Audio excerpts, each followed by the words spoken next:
We're going to change the schedule around just a little bit, and I'm going to present now, and we're going to do the Q&A after our break. So I'm going to present, we're going to have a break, Q&A, and then Dr. Paul Gottfried is going to take us home here. So my presentation is a little different than what you've been hearing. Actually, Dr. Smith set me up just about perfectly. I'm not going to be doing a deep dive into a denominational history, and my presentation is going to be shorter as well, but I just want to take some of the threads and tie them together here before we go to Q&A. So one of the things, I'm going to just kind of start where Dr. Smith left off there. One of the things that I was thinking as I was sitting there and he was talking about the diminishing numbers in the SBC was I wanted to hide behind a pew or something because I feel like I might be a little guilty for bringing some of those numbers down a little bit. And I didn't mean to do it, but there's obviously a lot of corruption out there in denominational politics. And this is something that I've discussed a lot with many smarter people than I am. And it's a problem. You need virtuous leadership to take the place of leadership that's not virtuous, leadership that's corrupt. And one of the things, and this is an encouraging thing I just want to tell you, I'm called a Baptist. Stephen Wolfe said that, I think. He referred to me when he said the one Baptist speaking, but actually Dr. Smith is a Baptist as well. But technically, I'm not a Baptist. I'm not at a Baptist church. But theologically, I am, right? I go to a Bible church, right? And all the Baptists roll their eyes and say, oh, okay, so you're a Baptist who just is in denial, or you think you're cool because you're a Bible church or something. And maybe in 1990 that was cool, but I think that is the trend in churches who have left the Southern Baptist Convention. They didn't take away from the net number of Christians in this country. They're still out there. They're just not affiliated with that particular body anymore. They don't want to be affiliated with a body they see as corrupt. So they're independent, mostly Bible churches. They're still basically the same thing. And Baptists have, as Dr. Smith stated, they believe in the autonomy of the local church. And so I think that is an option, and that is an option that Baptists do present to us, is there is a way to be Protestant and to be Christian and to cut yourself off from corrupt leadership and still remain faithful to Jesus Christ, because that's the ultimate reason that we're Christians in the first place, is because we have a Savior who came and gave his life for us, and we owe him everything, and we enjoy following him. And that's the message. If you don't hear that, by the way, in all the presentations, because we're focusing on a lot of academics, I want you to hear it from me. And I'm under no illusion that there might be someone here who doesn't know Jesus Christ. Talk to one of us. Everyone who's spoken up here knows Jesus Christ personally as their Lord and Savior, and would love to share about that with you. But I want to open up here with a question to frame the current situation that we are in. And that is, it's a simple question. It's a question asked a lot, even by the provocateurs at CNN and the New York Times. Do we live in a Christian country? Do we live in a Christian country? There's many ways of approaching this question, right? Let me give you a few quotes that might help. George Washington, in his farewell address, 1796, said, "With slight shades of difference, you have the same religion. Manners, habits, and political principles you have in a common cause fought and triumphed together." Of course, Washington is giving his final words before he leaves the political stage on this young country called the United States. And he's trying to remind them, I think of a parent telling children, trying to remind them, hey, you're brothers, get along. I know there's differences, but these are slight shades of difference. I know there's fractures. If you've ever read Albion's Seed by David Hackett Fisher, you'll know there's these 4 British folkways that ended up influencing America. And Washington recognized this. The founding generation knew that there were differences between these regions, differences between denominations. He calls them those slight shades of difference. Because what do you have in common? You have the same religion. It's Christianity. Hint, hint, that's what Washington was talking. Some people take these quotes and they, we don't know. God, Washington's talking about he's referring to God in these terms that aren't directly Jesus Christ. He's talking about providence. And he's talking about the Christian deity. He's talking about Jesus Christ. He's talking about Christianity here. That's the religion. That's the same religion. The same manners, habits, political principles, and then the same shared experience through a war with Great Britain. In 1850, the premier Southern statesman, John C. Calhoun, delivered a speech in Congress in which he stated, "The cords that bind the states are in large part spiritual or ecclesiastical." That was 10 years before the Civil War. He's saying that's what unites this country. Spiritual cords. We're Christians. That's what he's saying. We're a Christian country. Now, David Hackett Fisher, who I just referenced, he says in Albion Seed, of all the determinants, so all the cultural things, right? Think of all cuisine, think of language, think all the things that make up culture, make up American identity. He goes, of all the determinants which shaped the cultural character of British America, the most powerful was religion. It's quite a statement, that religion was the most powerful. I was recently at a conference in Texas, and unfortunately, I don't know if you've had this experience, you go to the airport, and your luggage is just a little too heavy. And I had, of course, books. That was basically it. It was an entire chest full of books. And I had to take out 5 of them and to make it work. And so I had nowhere to put these books. And so I have my bag that I'm going on the plane with, and then I'm just trying to hold these books. So I'm lugging. I had a few hours at the airport, and I'm walking around the airport, and I'm carrying these books around. And I'm in New Jersey. That's where I'm flying out of to go to Dallas. Now you can imagine. I mean, how many people want to guess? How many people noticed my book and said anything about my book? Right, my Christian book. No one. Right. I get to Dallas. I could not even make it to the rental car place before all 5 of them were gone. All 5 of them. I mean, I'm carrying them, and like the bus driver, hey, what's that? Oh, it's a book. It's that looks really interesting. Christian order in a liberal. I'd love to look at that. Okay, you're the author? Yeah. Okay, here you go. Someone on the bus that I'm at the car rental place, and there's someone in line who's talking to me about this book, and I go and I'm renting my car, and the person who's helping me with the process, she wants a copy, and then her friend wants a copy, and then we're about to have like a Bible study in the rental car office, and I'm like, where did I fly to? I was just in New Jersey a few hours ago, and let's just say there was no spiritual enthusiasm whatsoever, and we're about to put up a tent and have a revival here in the airport.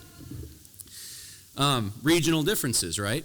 Well, I think there's a lesson here, and in that story, I felt like I flew to Christian America. That's what it felt like.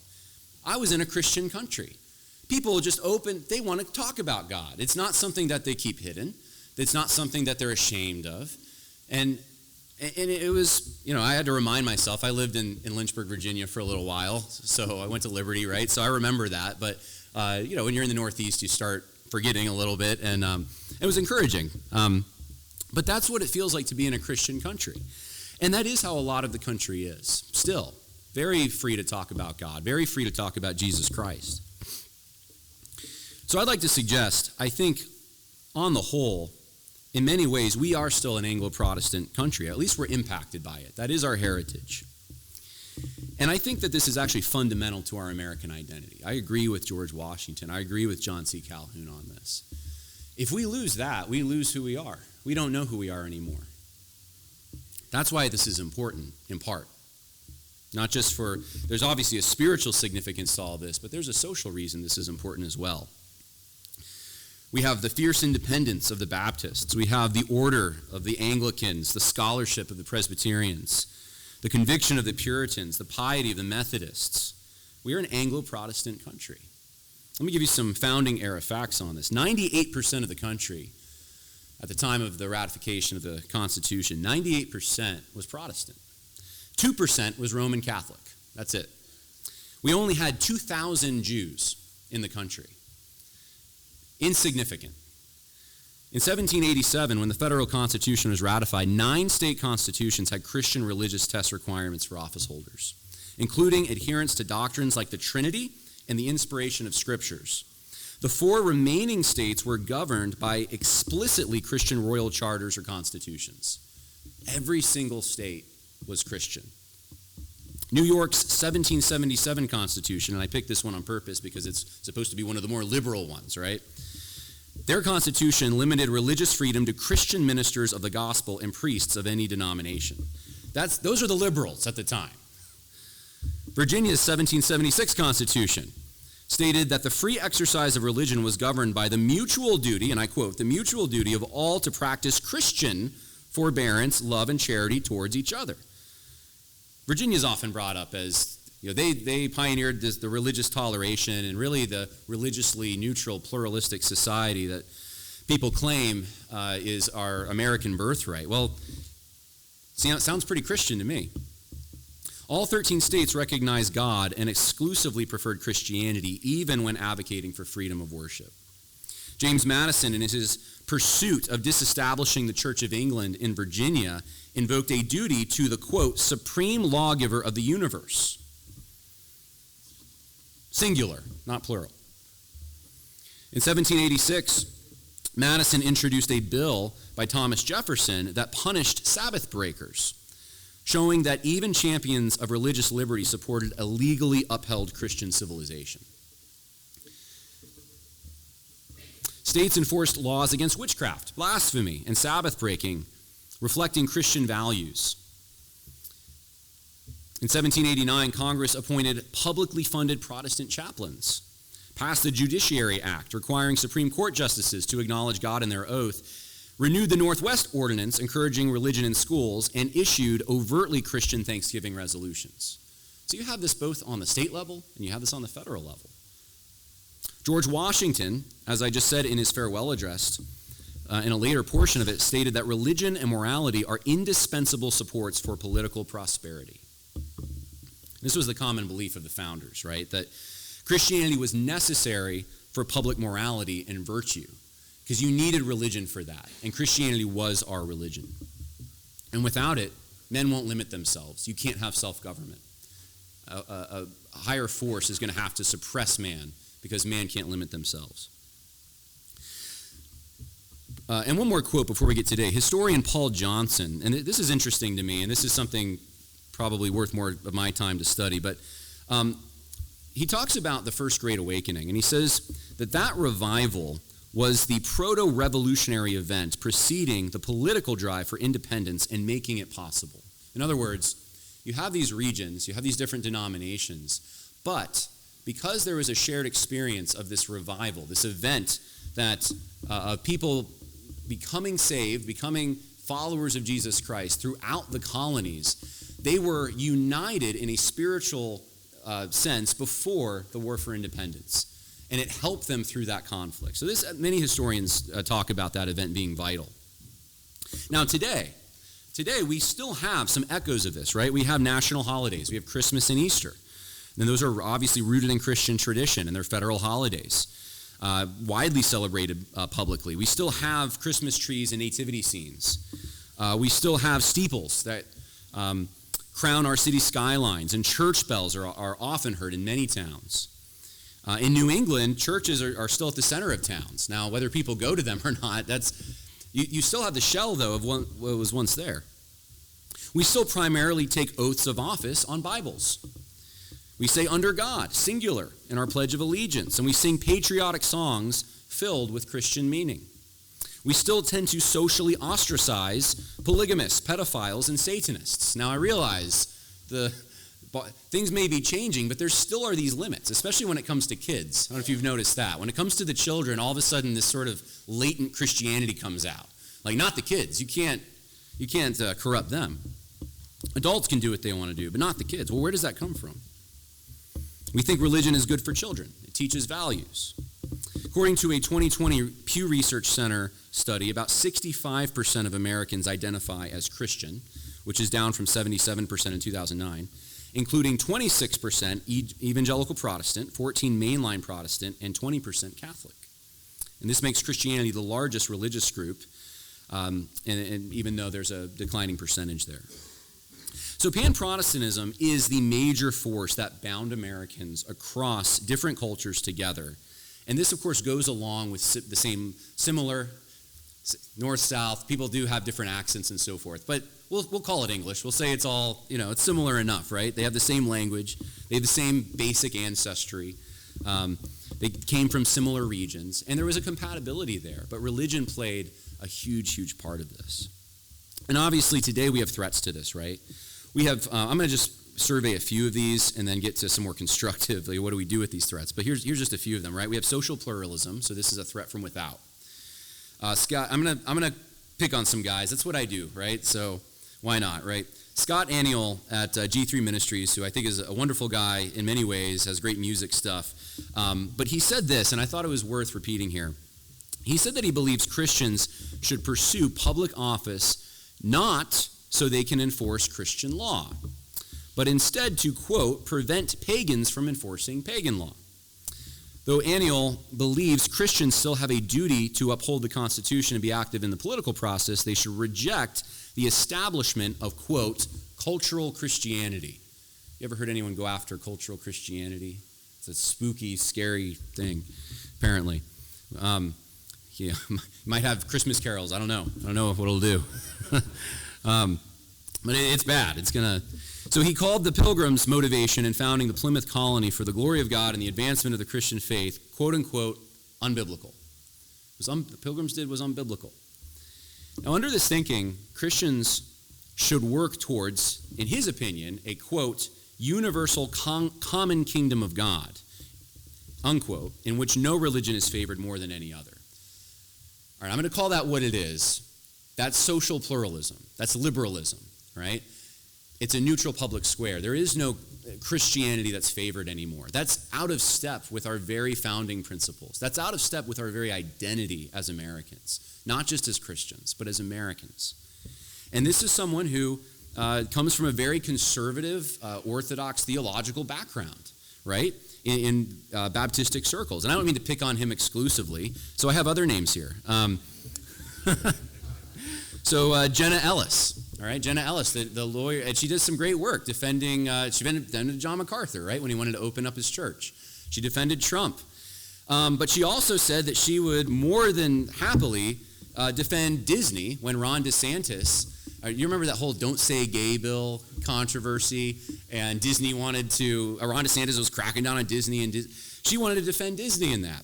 She thought it was wrong to want to get rid of the Satan statue that was in the Iowa courthouse, right? Now, how in the world, or actually the Capitol, so how in the world do you get there as a Christian, right?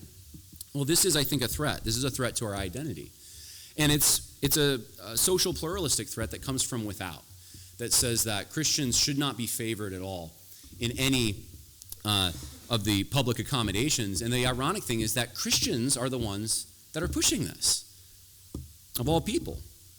We could talk about others, but that'll suffice for now. Also, loosening morals from within, right? This is another thing that I've been concerned with a little bit. I want to read for you. This is going to sound so archaic, so out of step maybe with where we are today, but this was at one time what characterized us. And I won't tell you who it was from until I read it, all right?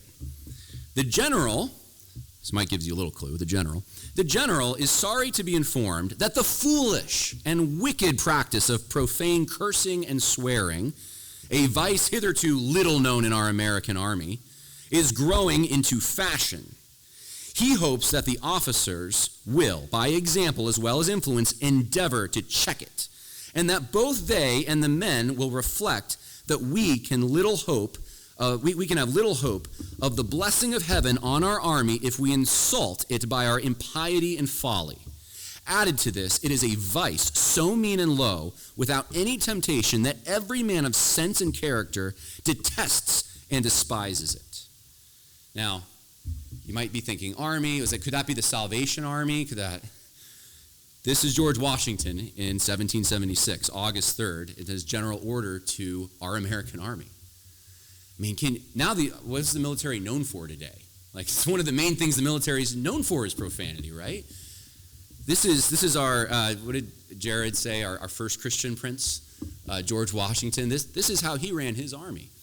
Now, I don't want to go on a long tangent about this, but this is a social rot from within. And again, this is something very practical for us. We should be against the pluralism that's out there, right? This is out of step with our Christian convictions and our Christian heritage. But we should also make sure in our own homes and our own lives, we have guardrails, that we are behaving Christianly. That means the entertainment we consume. That means the things that come out of our mouths. What does James say about our mouth, right? So this is one of the things that I see as super key in retaking America for Christianity, or recovering a Protestant America, however you want to frame that. We have to have a guide and a positive vision in our own lives before we can have one for our country, right? So it starts with us, obviously. It starts with our own lives. It starts in the home. And so that's something that I've noticed on some of the circles that I'm in. These are very common things, and this wasn't common at one time. Now, of course, politically, we have threats out there, right? We have Muslims, we have Hindus, we have other religions, we have Catholics, right, from without, and that have their own visions. Mostly when I say Catholic, I'm thinking of like the more integralist types that really, they don't care for our Constitution, they don't care for our founding, and they want their more of this Catholic vision for the United States. But just some recent things. There was a statue in Texas. Did anyone see that? This Hindu statue was it the fourth largest statue in our entire country, I think? The largest in all of Texas. And it's this Hindu god, I forget the name, but it's a little scary looking. I said online, if we can convince Black Lives Matter that that's Robert E. Lee, we can have it taken down. They don't know the difference anyway. I tried. I don't know if anyone's been to Dearborn, Michigan. I went there a couple years ago, and it's surreal. You don't feel like you're in the United States anymore. It's Muslim. It is a Muslim area now. It is no longer, now it's within the geographical boundaries of the United States, but it is no longer culturally American. I don't recognize it. Ligon Duncan, I said I'd pick on someone else. I told Zach I was going to pick on a Presbyterian, so I'm going to pick on Ligon Duncan here in the PCA. Here's a quote from him. This is a few years ago. He said, "In conservative evangelical churches, oftentimes there will be a real concern about immigration, and especially what? Illegal immigration, right? That'll be one of our big concerns. But here's the thing, and look, I understand there are all sorts of legitimate things to be concerned about. But here's the thing. What if that's God's plan to reverse the secularization in the United States? All of us here, because we're Bible-believing Christians, are concerned about a culture that's growing farther away from God, more opposed to the Bible, more opposed to Jesus and the gospel. What if immigration is part of God's strategy to reverse that in the United States? And the people that don't look like me, actually, because they believe like me, are much closer to me than people who do look like me and who don't believe the Bible and don't believe in Jesus and the gospel." So then he says, and this is the final part of the quote, he says, "That gets me excited. You see, because by and large, Asians who have immigrated to the United States are now part of the country and the culture.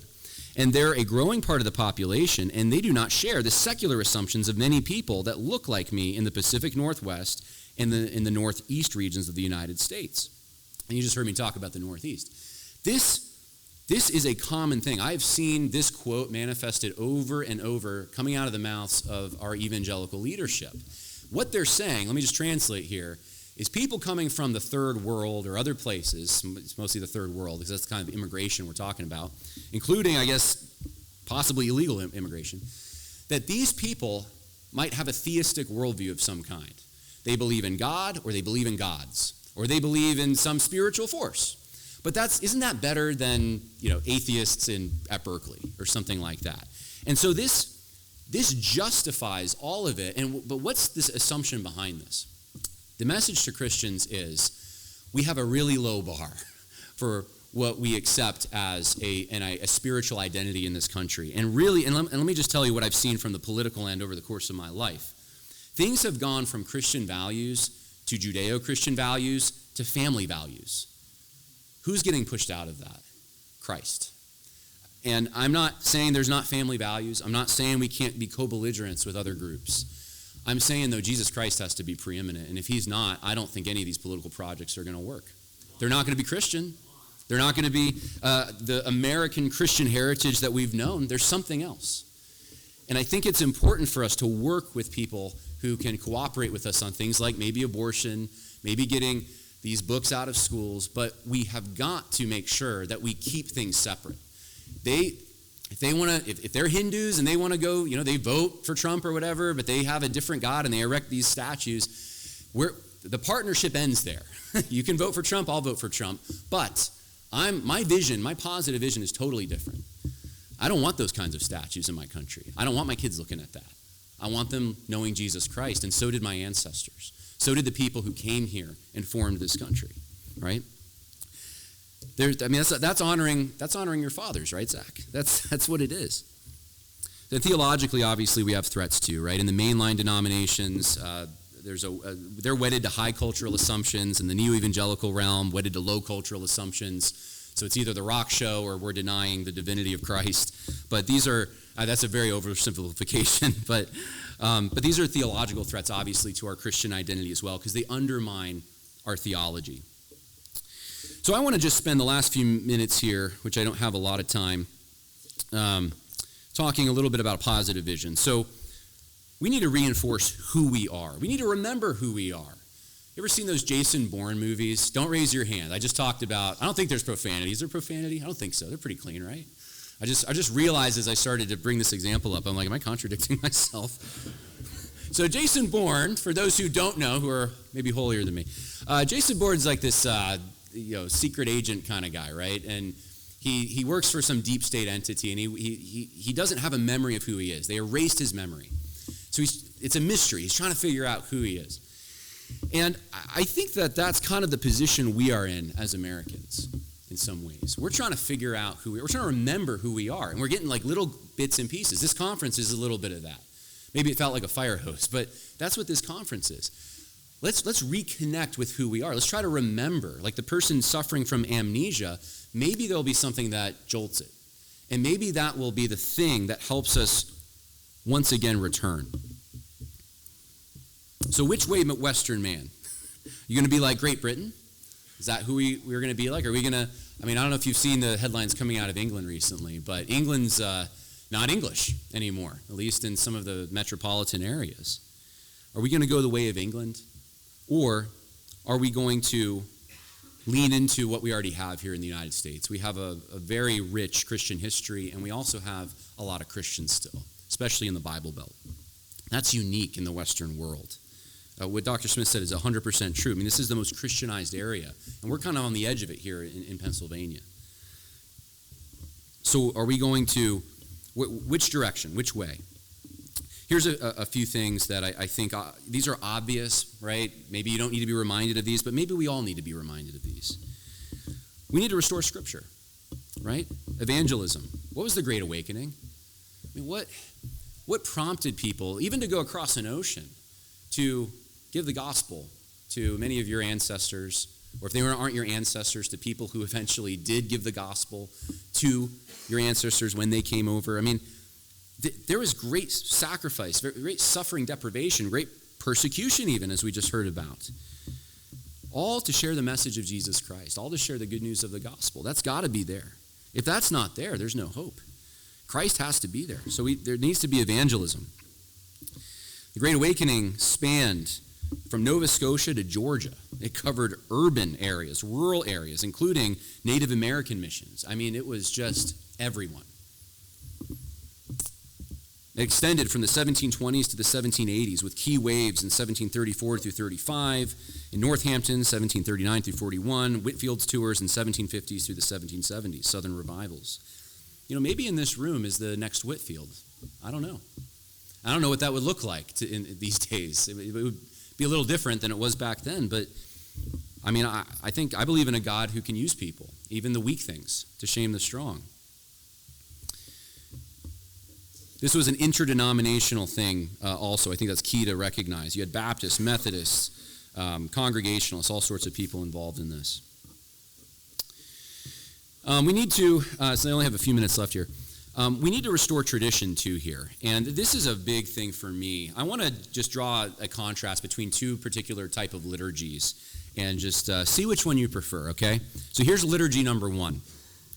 A casually dressed greeter cracks jokes, makes announcements, and affirms how special everyone in attendance is to the church. And this is either preceded or followed by a rock band performing a difficult-to-follow praise song. The concert atmosphere continues until a middle-aged man dressed like a teenager appears on the stage to give what feels like a TED Talk. Generally, there is a call to receive Christ and then to get involved in church programs.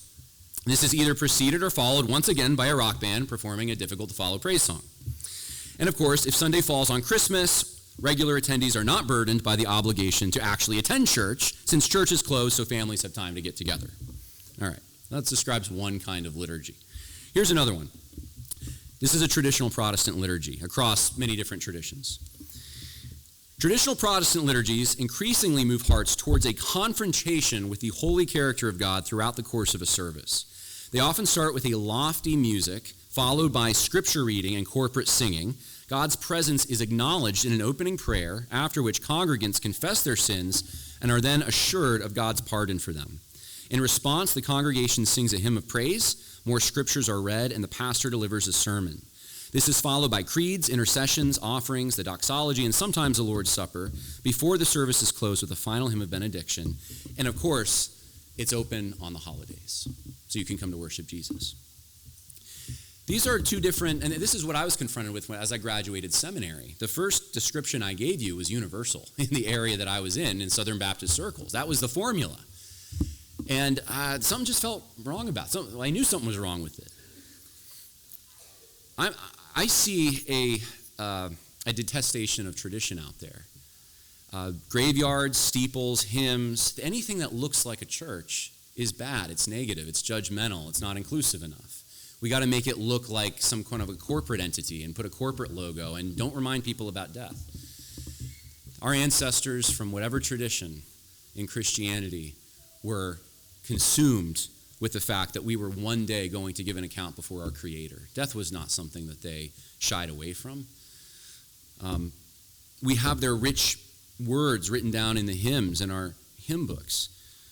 We should look like a church. I mean, what is this? If we're not a church, what are we? How do we stand out at all? I mean, if we're just activists, or so, you could do that in the Democratic Party. If we're just a social club, I mean, there's plenty of social clubs out there. We're something different.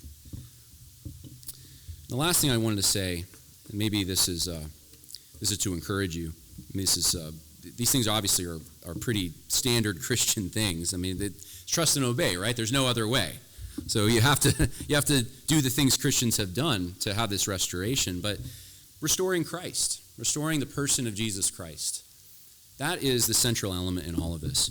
In Washington's 1783 circular letter to the states, written upon his resignation as commander-in-chief from the Continental Army, he concluded with an earnest prayer that God would most graciously be pleased to dispose us all to do justice, to love mercy, and to demean ourselves with that charity, humility, and pacific temper of mind, which were the characteristics of the divine author of our blessed religion, and without a humble imitation of whose example in these things we can never hope to be a happy nation.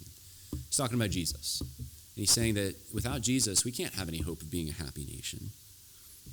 Now, there's some trends that I want to let you know about that I think are really positive. Wall Street Journal published a headline in December 2024 that sales of Bibles are booming, fueled by first-time buyers of new versions. And many recent high-profile expressions of curiosity and or conversion to Christianity are happening in ways that are completely outside the boundaries of elite evangelical influence. Let me give you a few. In 2023, J.P. Sears, a successful internet comedian, announced his own journey from skeptic to embracing God and religion due to the obvious evil he sensed in the world around him. That same year, celebrity tattoo artist Kat Von D renounced witchcraft, converted to Christianity, and got baptized at a small Baptist church in Indiana. And at the time that I was writing this, I thought she was singing in the choir. I think she might be Eastern Orthodox now. I'm not exactly sure what's going on there. But she went from witchcraft to some form of Christianity. So there's this curiosity that's going on. In 2024, British celebrity Russell Brand, now this is in England, but who participated in transcendental meditation, was known for his hedonistic lifestyle, announced his own conversion to Christianity and subsequent baptism. And this accompanied skepticism about COVID and government control. We have Nayla Ray, a pornographic actress, converted to Christianity last year, got baptized, deleted her OnlyFans account, threw out her immodest clothing, and got rid of her signature red hair. More recently, we see people like Denzel Washington get baptized. Gwen Stefani publicly announced her intention to pray every day during Advent. Tim Allen said he was reading for the Bible the first time just 2 months ago, the comedian. You got figures like Joe Rogan and Elon Musk expressing interest now in Christianity on their show, blatantly.